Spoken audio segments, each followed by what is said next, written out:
Hey there! Welcome to Spectrum Pulse, where we talk about music, movies, art, and culture. And I have no interest in reviewing the new Katy Perry album 143. And that should not be surprising, but in order to make that point, I'm going to break down the implications of that opening statement, loaded as it might seem to certain audiences. And again, not a review of the album. Call it meta-analysis of the reaction and reviews of the album that I quite frankly find way more interesting and revealing than any discussion around a faded pop star's latest and already largely failed attempt at a comeback. And if you want me to join the firing squad, no, not this time. I'm much more interested in examining why so many have lined up to pick up the rifles. That's interesting, maybe even worrisome. But alright, let's break down specific words in the opening statement, starting with, well, I, Mark Grondin, the host of Spectrum Pulse, and I've reviewed Katy Perry multiple times, going back to the first year I started making video reviews in 2013 with Prism. Now, none of those reviews have been positive, mixed at best, but that shouldn't be all that surprising as someone who comes to the Katy Perry story later than the majority, at least in terms of reviews, because I never reviewed Teenage Dream on my channel, although in retrospect I would call it kind of front-loaded, where after the singles, the project goes off a cliff, and yet that already gives the game away in discussing albums. Because Katy Perry is not an album artist. Her projects live and die by strong enough singles that when it comes to discussing the larger project, you mostly overlook the tiresome or embarrassing deep cuts. Her career has always been better suited for a show like Billboard Breakdown on my second channel, where I talk about the hits, of which she has had plenty. But as a critic over here who predominantly covers full-length albums, this is where I've had lingering tension with Katy Perry, and indeed a lot of pop acts who adhere to her admittedly old-fashioned formula. If the album is just a mechanism for delivering the singles and a smattering of deep cuts, and I'm stuck discussing the composite whole, unless the project is stacked with those deep cuts that in the modern era could get a streaming revival or go viral on TikTok, the conversation is necessarily limited, but that's not surprising. It's pop music. It's been that way for decades. But you know what? Let's focus on the Katy Perry part of the conversation, because I don't know who the hell expected this project to be good, especially if we look at the timeline. 2017's Witness is one of the most notorious failed pop albums of the 2010s, where you can argue the train record story of its creation and marketing is far more interesting than the album or the music itself. And 2020's Smile largely got shrugs. Even the timing of a pandemic release, that did not help matters either. But you know what? Going back to Prism, I have not seen that much nostalgia for that project or even that era of Katy Perry, especially compared to Teenage Dream. That is over a decade of music that's been sporadic at best, at worst the gradual loss of relevance for a pop act who, to quote my colleague Todd in the Shadows again, always has seemed to be more frosting than cake. But Katy Perry's pop arc is not remotely abnormal in the larger context of history. The vast majority of pop acts burn brightly for a project or two before fading away. That's the precedent that goes back to the origin of pop music as a genre, where some would call it inherent to the genre and its business, especially for artists who have always had more spectacle than substance. And the strange thing is that in discussing Katy Perry, most of what I'm referring to, it's common knowledge, it's the consensus. I'm not saying anything that's that controversial or brave. Hell, how many people go back to Roar instead of Sarah Bareilles' Brave? You gotta wonder, make that comparison. But look, I say all this because I don't know what the hell folks were expecting of a new Katy Perry album in 2024. The track record is mediocre at best, has been for over a decade. And for context, that's more time than the Beatles were active as a group. But again, that's normal for the majority of pop acts. You get a moment of glittering fame and fortune, but it fades away. And then you gotta find out what you could have next up. And that question tends to either make or break acts, be they single, famous pop singers or established bands. Indeed, one thing I actually like as a result of poptimism is that by taking the genre more seriously, pop acts are given more grace and longevity in the public sphere to discover what a longer career might look like away from the breakthrough singles. And I'm going to highlight an act that saw the fruits of that career revival and return to fame, Charli XCX. Yes, of course it helps that she was able to embed herself into forward-thinking underground hyperpop sounds and build those strong, critically acclaimed, and consistent albums that weren't reliant on the singles or any chart success. But Brat has translated to her biggest year since I Love It, Fancy, and Boom Clap, even if across the board, none of those songs are equivalent to Katy Perry's 2010 peak in terms of the fame or the Billboard numbers. Hell, maybe that could be a factor. Katy Perry's peak years were in the club boom, an era incredibly friendly to pop divas and the birth of online social media fandom. And when you shine so brightly in that era, formative years for many a pop stan, it might have created that lingering impression that it could be done again. It could even have a comeback, or at least blinded to what came after that supernova, that firework. But you know what, let's go further. As much as poptimism has provided some grace for longevity, what's really been allowed in that longevity? Because if we look for rock or metal or country, bands can slog through the slump years a lot longer, age a lot harder, and still bring fans back to coast on a comeback that really isn't anything close to their peak if everyone's being truly honest. I mean, how often do we hear an old legendary act from prior decades come back with a project that is nowhere near their best, but it's good enough, and it winds up getting wildly overpraised by the older establishment critics, even the fans? And I can't say pop as a genre gives all of their legacy acts that same sense of grace, especially if it seems like they may have lost a step with age, or feel slightly behind the times in their sound or their content. Now this is where image also, somewhat unfairly, becomes a factor. Given as pop is predominantly marketed to young people, the image also matters, and if you look at a step with trends or moments, you will be judged that much more harshly by a younger, more online audience. And working in a genre that is framed as disposable means that you are discarded that much more quickly. And given how pop is largely dominated by women, systemic sexism tied to aging becomes a compounding factor here. Except that also seems to be rather hit or miss, because if it was consistently true that we got rid of pop acts once they faded away, nobody would even be checking for a new Katy Perry album, especially given the past 10 years of failure. Even acknowledging that her firework was so bright in the early 2010s era, where pop felt so huge and resonant, even if the resurgence of pop in 2024 might make a Katy Perry revival make sense, the track record of music that she's released works against her.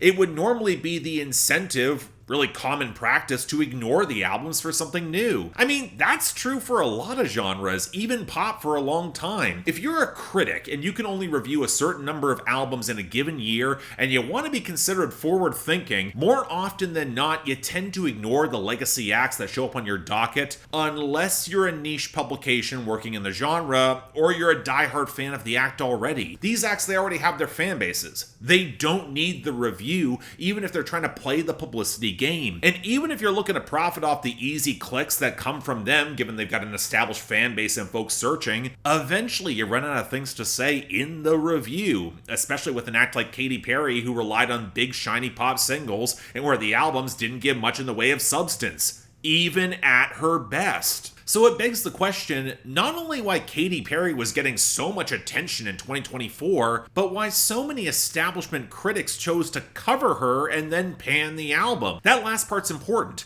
because of the critics that give out scores in the modern era, unless you're Pitchfork or you got a serious axe to grind, giving a pop act a failing grade is rather rare, because you open up the floodgates to social media harassment en masse by their fan base. Of course, there's a larger conversation about how scoring is often decided by editorial independent of the review itself, which Stans knew that, and there's a level of politics that come with said scores if access-based publications are looking to get interviews or favorable label connections in the future. So to see a mainstream pop star receive the lowest aggregated grade for an album made by a woman ever on Metacritic for the new Katy Perry album, it was outright startling. It honestly kind of felt disingenuous. Now look, I'm of the belief that Metacritic is a slapdash aggregator that barely matters in roughly averaging scores across different weighting scales, and we're only talking about 16 reviews that comprise that score. But I read those reviews, And the general consensus on 143 is that it just wasn't fun. The production was stale, the guest stars were wasted, Katy Perry's still not that impressive of a vocalist, just kind of wound up insipid and boring, which is also echoed by some of the user reviews I read on Rate Your Music. And for Katy Perry, not being fun when you're trying so hard to be, that may be the greatest sin. The quote Pitchfork's review directly, "It's worse than awful. At least awful is something you can direct your rage at, deriving catharsis in the process." That's a revealing quote. But it's also by no means new or special in pop music for the past decade plus. There are plenty of mid-level pop acts who churn out weak performances with bland writing and cheap production. I have covered dozens of them. And yet a Katy Perry album, a decade past her prime, that's what gets pilloried all the negative attention? The worst album rated by a woman ever? Maybe you could argue it's with the benefit of contrast, that in a year overflowing with women in pop, an era where her comeback would make so much sense, the fact that she so failed to deliver was ramped up all the outrage, in the same way capitalizing on the moment delivered acclaim and nostalgia. But you know what, that's also not new. Why concentrate all the energy and rage there, where it's spilled outside of the critic space and you're seeing other cultural commentators weigh in on the flop? Look, as someone who knows, and as someone who knows enough critics, mainstream and otherwise, to recognize they know this too, there is a lot worse to be found out there, even in pop, than Katy Perry making a boring derivative album, even if you ascribe to believing the worst art is not merely possessing bad traits, but absent good ones. I have seen Drake receive a pass for the last decade making a whole lot more boring music, Justin Timberlake getting a much more egregious shrug this year for his tepid nothing of a comeback album. Why the pylon here? Why now? Well, the obvious answer: hypocrisy. Katy Perry wanted to play up progressive credentials in the mid-2010s, but when she really needed to hit badly, she brought back Dr. Luke. Seemingly unaware that his legacy in the 2020s has been bad label management, horrific allegations, and a steep nosedive as his production quality, as he has utterly failed to adapt to new sounds in the mainstream. But hold on a second.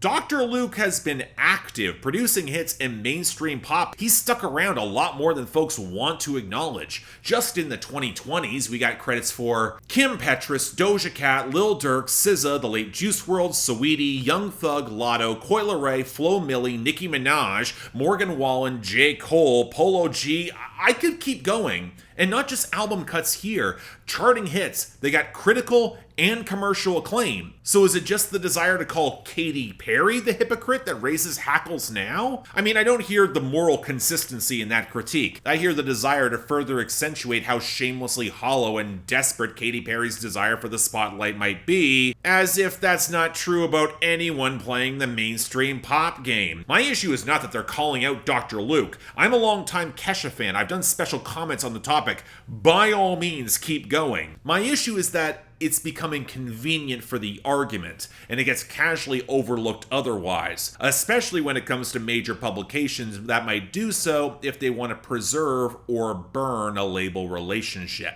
And that's the ugly side of all of this. If we want to have a conversation about hypocrisy, it's hard not to look at how cynical the pylon is and point the fingers right back. Because it's not new, by any means, this sort of pylon. In my 2022 review of Machine Gun Kelly's mainstream sellout, I highlighted the question of how much empathy we choose to extend to artists, especially those that might struggle to stick the landing with good intentions. And it becomes very obvious that a couple times a year, publications across the industry make the choice to not pull the punches. Yeah, you know what? We can burn the relationship. We can risk the fandom backlash and the angry call from the label. Let's say what we really feel. It's nearly always a mainstream artist on the back end of their career, considered less cool in the current social media paradigm, and the more you read the reviews, the more they feel disconnected in discussing the actual music and a lot more interested in the artist's persona or the marketing or the controversy, and why not unload the full clip? Play up the performativity of the anger while you've got that flexibility and you can shoot the fish in the barrel. And look, I'm not against panning a record. If you don't like something and you can articulate why, say it with your full chest and be ready for what might come in response. But it's very revealing that there are a few critics who will push back against the mainstream consensus consensus to do so,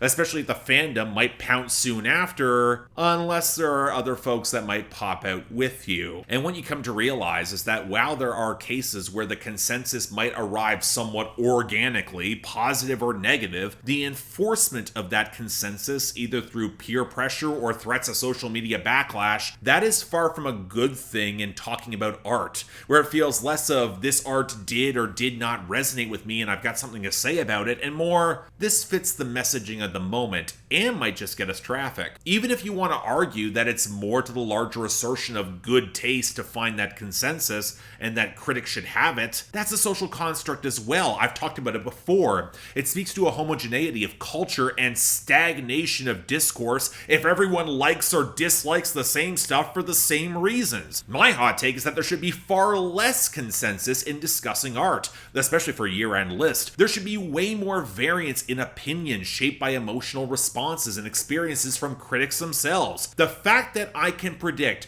which mainstream albums will land highly on critics or publications list, positive or negative, while so many independent projects that could be better fits but don't have that same visibility or marketing, despite likely appealing to the same constructs of taste and thus will wind up getting ignored, it's galling. There is a hypocrisy in touting oneself as a tastemaker as a critic, but only accepting the taste defined by the promo, aka the money to get the art in front of you. Because hell, if you actually go digging, you're gonna find worse pop albums than Katy Perry's 143 made by women in just 2024, but it's also a lot harder to be out on the ledge when you say so, especially if that artist has a fan base that might get mad. But what really ticked me off here was the retrospective framing of Katy Perry's arc even getting to this. Not only that the new album is tasteless and hypocritical and dated, but reflective of the culture that accepted it at her peak, of which we're now better. The moral equivocation of moving past her millennial brand of lightweight pop, full of aspiration and self-love, even if it felt flimsy, largely platitudes at the time, of which folks did say so at the time, for modern pop that's better, that we know better now. No, I don't believe you. Because I listen to pop music. I just watched an entire summer of folks praising lightweight pop that is full of platitudes that sure as shit was not more forward thinking, just feigning sophistication a little bit better because Gen Z rediscovered irony just like their Gen X parents did. It's not new, and reveals perhaps the deeper crime of Katy Perry playing the mainstream game past her TikTok sell-by date, a little bit too earnest and cringy to be cool or get ironic appraisal, especially if the business behind the scenes or the promo is messy, because the internet loves mess, and an audience that has every reason to dismiss her as past her time, especially if the music wasn't that good and couldn't even get popular momentum,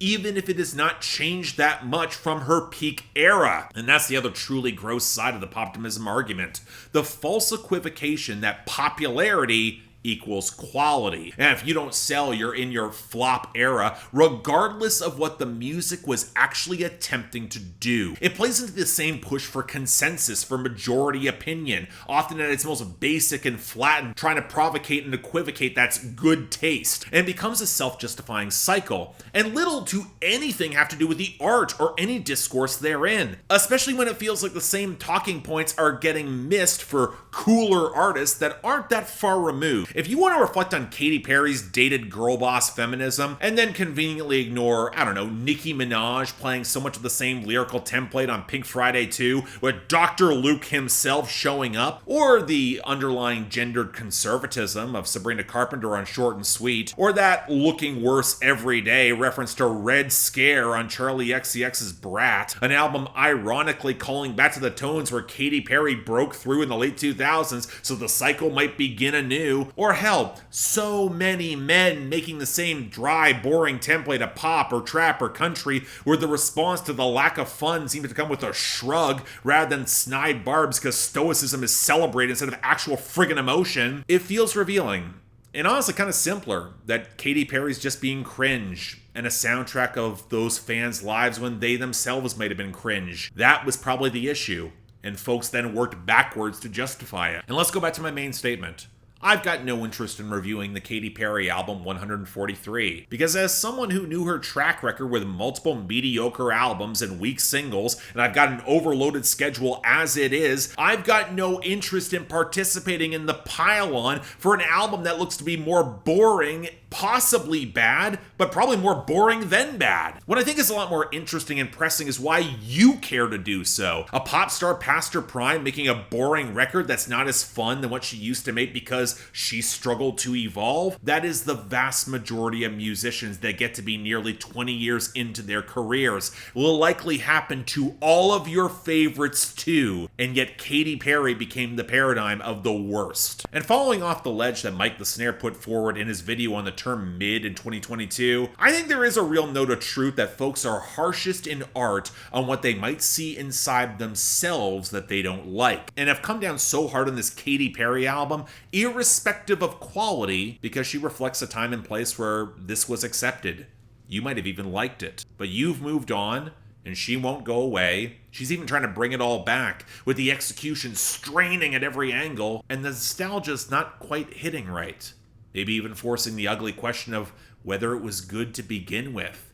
And that feels all the worse. I mean, I'm not saying the album is good, it probably isn't. It's that there may have always been the same flaws you're now hearing in plain view for the first time. And if the rose-colored glasses broke on your face, you might be inclined to thrash around in blinded rage. Hate it all the more. And if enough mainstream critics saw the opportunity to opportunistically pile on, get the free clicks with a bunch of shallow arguments that validate what you're feeling, and accusations of hypocrisy while ignoring their own, what would one more negative review from me really add to that conversation? Because this is not unique. It's not special. It's not even fun. And it's not a review of Katy Perry. Quite frankly, I have a lot more to say about you.